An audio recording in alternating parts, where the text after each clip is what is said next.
Good, good. It's quite exciting to see so many people so curious to learn, to pick up new things, to find out what's in for D2C. I think it just shows that the whole digitization has taken a different curve. When you look at so many people looking around and making notes, it's quite exciting. I think healthy snacking has evolved over the past few years. COVID, obviously, so if you look at the phrase healthy snacking, the healthy word took more weightage during COVID. But I think post-COVID, people have started putting more emphasis on snacking. And I think the expectations are whether healthy, not healthy, my taste benchmark should be there. I think people have stopped overusing healthy as as a use case, saying if it's healthy, I'll probably compromise on taste. I don't think it's happening. So now the whole evolution that has happened is snacking which is tasty, but with a healthier version of it. I think that's how the market has evolved. That's also the kind of players who are trying to sort of look at consumer insights. The biggest change that has happened is that people are ready to pay a premium with a certain delta on less junk versus trying to say, okay, it should be pure in health and it should be only eaten for a healthy reason. I think food is good in a way for snacking, but food with a healthy twist is something which is gradually going down. So health is a given thing. I think as consumers are getting more discerning, they know what to look at food, they know what is junk, what is crap. I think they also are using that as a filter. But I think the reason for people to buy again is always taste. I think that is gone nowhere. No, it's not. I think one thing that has changed for us is the whole emphasis on health. So as a brand, I think our principles still stay the same. We still ensure that we don't add any crap. We still ensure that we are absolutely transparent with consumers. We still ensure that if we are saying no sugar, no preservatives, no chemicals, we are still making sure it happens.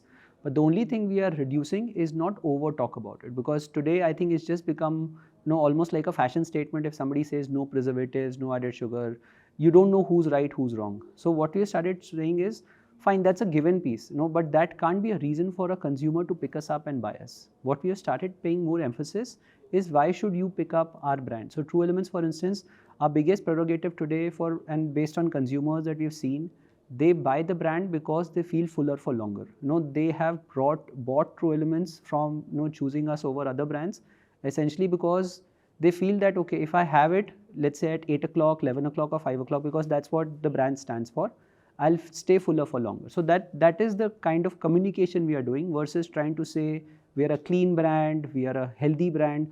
Those are given things, So when they are consuming the brand, our assumption is when they are consuming the brand in their, on their dining table or in the drawing room, if they have time, they look at the pack, check us out. That is when they'll get to know, oh, fine, they don't have anything else. They are good, they are clean. So that's more for the second moment of truth, not for the first moment of truth. That's how we are building. Yeah, I think our biggest learning has been fine, and there are two ways to look at a brand. One is why do we sell?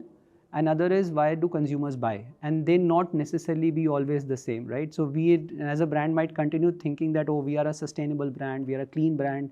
Maybe it does not matter as much to consumers, So for them it matters, fine, are you tasty? And yes, I want to stay full, I don't want to keep munching snacks. So maybe you are useful to me. The job that we do for the consumer is what we are talking about now. So one of the changes or one of the things that we are clear, over the last 4-5 years, I think the biggest learning in the last 1 year for us has been the strength or the courage to say more no's to yes. Because as a brand, what happens is you try and enter into many categories. So you try and do everything possible, thinking, okay, let's enter into that, let's enter into this. I think the focus for us is to say more no, saying this is what we are, this is what we will stay, but get deeper into it. So as a brand, we are an 8-11-5 brand. And when I say 8-11-5, it is breakfast, and breakfast that can be consumed as snacks. So that is what will continue to be our focus. We continue penetrating into breakfast. We continue penetrating into breakfast that can be consumed as snacks. So for instance, dry fruits is something that, is potentially a breakfast in some households, but it's also a snack that you have during the day, flavored dry fruits or seed mixes. So for us, and one of the biggest changes we are doing is within the space itself, we don't want to be a gourmet brand. We are a grocery brand. So when you're a grocery brand, you want to buy and you want to be there for any consumption occasion that the consumer might think of in breakfast. So we plan to get deeper into the subcategories within breakfast and the subcategory between the 11 and the 5 occasion. So that's the outlook for us. We don't want to expand into too many sectors saying, okay, we'll do that also. We keep getting recommendations to enter into ghee or oil. So those are things I think we are fairly confident that we're not going to get into. we as a startup, you always tend to get carried away. But I think the biggest change we've got in the last 1 year is that courage to say no.